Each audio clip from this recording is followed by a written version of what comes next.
అధ్యక్ష, నా నియోజకవర్గానికి సుమారుగా 20 కిలోమీటర్ల తీర ప్రాంతం ఉంది అధ్యక్ష. అలాగే వైనతయ నది గోదావరి సముద్రంలో కలిసే ప్రాంతంలో ఈ సముద్రపు కోత చాలా ఎక్కువగా ఉంది అధ్యక్ష. సుమారు 1 కిలోమీటరు సముద్రం వాడవరం అనే గ్రామంలో ముందుకు వచ్చింది అధ్యక్ష. అలాగే 20 కిలోమీటర్ల తీర ప్రాంతంలో కూడా ఇసుక తిమ్ములని పరిరక్షణ అనే లేకపోవడం వల్ల సముద్ర పోటు సమయాల్లో సముద్రపు నీరు గ్రామాల్లోకి వస్తుంది అధ్యక్ష. అలాగే ఈ ఎన్సిసిఆర్ ఏదైతే జాతీయ తీర ప్రాంత పరిశోధన సంస్థ ఉందో, అలాగే తీర ప్రాంత నిర్వహణ ప్రణాళిక ఉందో, ఈ రెండు కూడా అవి చేసే పనుల్లో స్థానిక ప్రజాప్రతినిధులను ఇన్వాల్వ్ చేయకపోవడం వల్ల ఎక్కడెక్కడ ఇబ్బందులు ఉన్నాయో వారి దృష్టికి తీసుకెళ్లే అవకాశం రావట్లేదు అధ్యక్ష. అందుకని ఇకపై సభ్యుల్ని దాంట్లో ఇన్వాల్వ్ చేస్తే వారికి సమగ్రమైన సమాచారం ఇవ్వటం ఉంటుంది కాబట్టి ఆ విధంగా చేయాలని గౌరవ మంత్రి గారిని మీ ద్వారా కోరుతున్నాను అధ్యక్ష.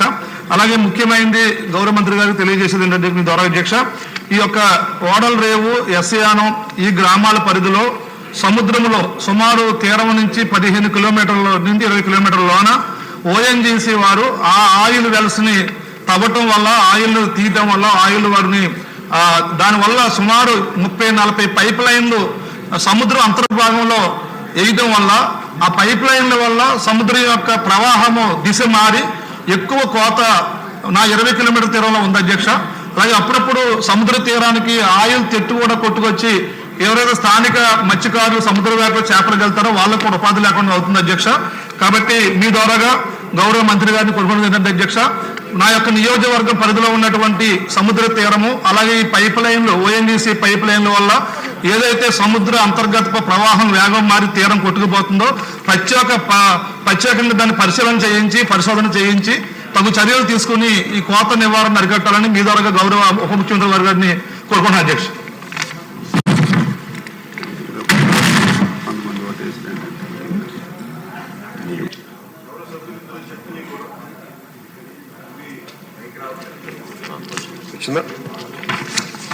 గౌరవ సభ్యులిద్దరూ లేవనెత్తిన అంశాలని ఖచ్చితంగా దీన్ని ఎగ్జామిన్ చేస్తాం అధ్యక్ష. ఇది national centre for coastal research వారికి ఆల్రెడీ తెలియజేసాం అధ్యక్ష. ముఖ్యంగా మన మత్స్యకార గ్రామాల్లో చాలా వరకు మన శ్రీకాకుళం జిల్లాలో కోతకు గురైన విషయం ఆల్రెడీ మా దృష్టిలో ఉంది అధ్యక్ష, తెలియజేసాం ఆల్రెడీ. అలాగే ఇంకో కీలకమైన అంశం ఏంటంటే ప్రజాప్రతినిధులను ఇన్వాల్వ్ చేయాలి. దానివల్ల ఇప్పుడు ఉదాహరణకి ఇప్పుడు వాటర్ రేవు కానీ ఈ ఎస్సీ యానం కానీ గురించి చెప్పిన విషయాలు కూడా దృష్టిలో ఉన్నాయి అధ్యక్ష.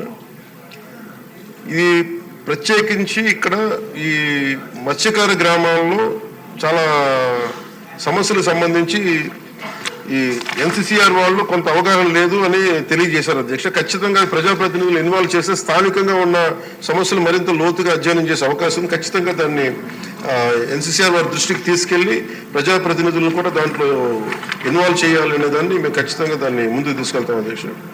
అలాగే వారితో ప్రస్తావించిన ఆయిల్ వెల్స్ తవ్వకం కానీ లేదంటే ఈ పైప్ లైన్స్ వేయటం 34 పైప్ లైన్స్ వేయటం వల్ల కింద ప్రవాహం తీరుతలను మారుతూ ఉన్నాయి.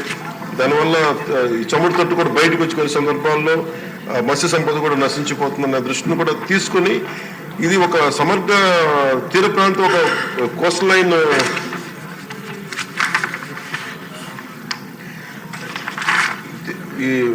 ఇలాంటి సమస్యలు ఏమున్నా కానీ దీన్ని ఒక ఈ మన రిలయన్స్ వాళ్ళే కావచ్చు, ఓఎన్జీసీ వాళ్ళే కావచ్చు, ఇది మేము దీన్ని ఇన్స్పెక్ట్ చేయించి దీని అధ్యయనం జరిపించి ఖచ్చితంగా దీన్ని ఒక సరైన right action will be taken sir, and that is our commitment to that.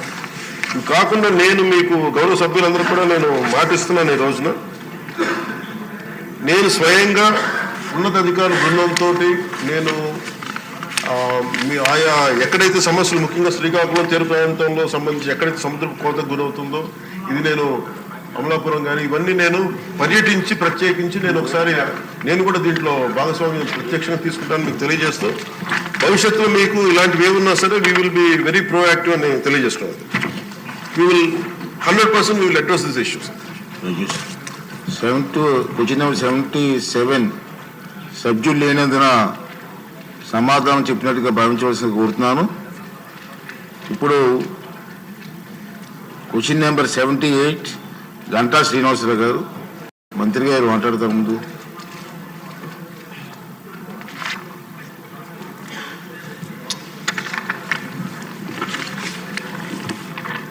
అధ్యక్ష, ఏ ప్రశ్నకి సమాధానం అవునండి, బి మరియు సి ప్రశ్నలకు సమాధానం వివరాలను సభా సమక్షంలో ఉంచడమైనది అధ్యక్ష.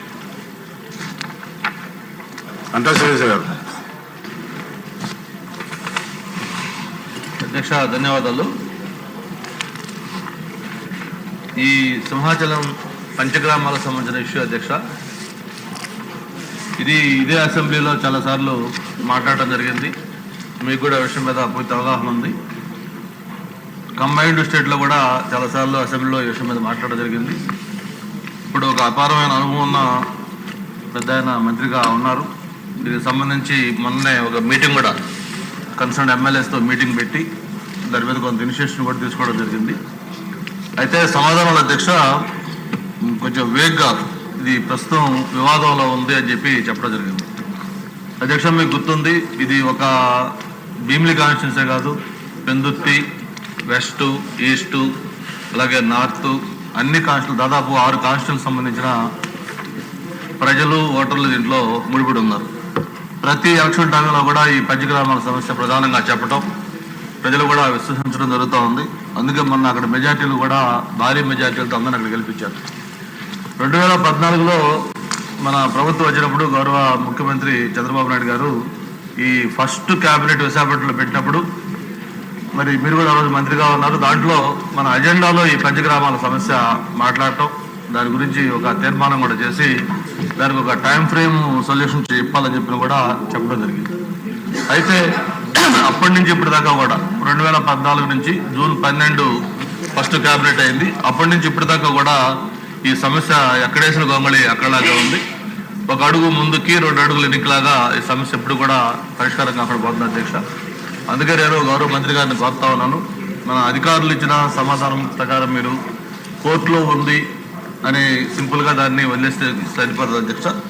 ఇది వేల కుటుంబాలకు సంబంధించిన సమస్య అధ్యక్ష.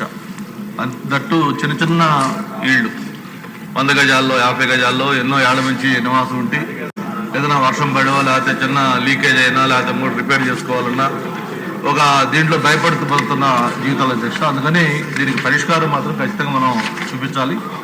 ఒక పక్క మరి అధికారుల నిర్లక్ష్యం వల్ల ఎకరాలు ప్రైవేటు వ్యక్తులకి మనం వీక్ కౌంటర్లు వేయడం వల్ల పొలాలు వాళ్ళకి వెళ్తా ఉన్నాయి. కానీ చిన్న చిన్న ఎవరైతే నివాసం ఉంటున్నారో వేలాది మంది ఈ కుటుంబాలకు సంబంధించి ఒక పరిష్కార పథకం ఖచ్చితంగా చూపించాలి. దీనికి కోర్టులో ఉంది అనేది పరిష్కారం కాదు. ఇది తప్పకుండా దీనికి సొల్యూషన్ రావాలంటే మినిస్టర్ గారు దాని మీద ఒక యాక్షన్ ప్లాన్ కూడా తీసుకోవాలని కోరుకుంటూ, దీనికి ప్రభుత్వం ఆల్టర్నేటివ్ ల్యాండ్, ఎంత ల్యాండ్ అయితే దేవస్థానంకి పోతుందో దీనివల్ల దానికి ఆల్టర్నేటివ్ ల్యాండ్ కూడా ఈరోజు డిస్ట్రిక్ట్ అడ్మినిస్ట్రేషన్ చూపించారు. దాన్ని వాళ్ళకి ఇస్తామని కూడా చెప్పారు. దీన్ని వెంటనే మినిస్టర్ గారు రిజిస్ట్రేషన్ తీసుకోవాలని కోరుకుంటూ, మీకు గుర్తుంది గతంలో చంద్రబాబు నాయుడు గారు ముఖ్యమంత్రి కావడంగా విశాఖపట్నంలో ఎవరైతే ఈ ప్రభుత్వ స్థలాల్లో నివాసం ఏర్పరచుకున్నారో ఎంక్రోచ్మెంట్స్ కానీ ఇంకోటి కావచ్చు, అవన్నీ కూడా మనం రెగ్యులరైజ్ చేసాం. అవి ఎండోమెంట్స్ అయినా రెవెన్యూ అయినా లేకపోతే ఇంకోటైనా కూడా దాదాపు 1,00,000 మంది కుటుంబాలకి మనం ఆ రోజు పట్టాలు పంపిణీ చేసాం. మరి అటువంటిది ఈరోజు సింహాచలం దేవస్థానం పరిధిలో ఒక అధికారి తప్పు వల్ల ఆ పట్టాల వివాదం అయితే దాన్ని ఇన్ని రోజులు పరిష్కారం చేయకుండా పెండింగ్ పెట్టడం కరెక్ట్ కాదు. కాబట్టి మంత్రి గారిని నేను ఒకటే కోరుతా ఉన్నాను, జనరల్గా కోర్టులో ఉంది కాబట్టి త్వరలో పరిష్కారం చేస్తే ఇట్లా వేగ్గా కాకుండా ఒక specific time bound action programme దీని మీద మీరు మొన్న ఒక మీటింగ్ పెట్టారు, మళ్ళీ అలాంటి మీటింగ్ పెట్టి ఎండోమెంట్ అధికారులు పిలవండి. గౌరవ ముఖ్యమంత్రి గారు కూడా చాలా ఇంట్రెస్ట్గా ఉన్నారు దీని మీద. ఎందుకంటే 5-6 కాన్స్టిట్యూన్సీ సంబంధించిన సమస్య, వేలాది కుటుంబాలతో సమస్య కాబట్టి తప్పకుండా దీనికి పరిష్కారం చేయాలి. ఈలోపు తాత్కాలికంగా కూడా కొంత రిలీఫ్ కూడా ఇవ్వాల్సిన పరిస్థితుంది అధ్యక్ష. ఏదైతే మొన్న సింహాచలం రోడ్డు వైండింగ్లో మొత్తం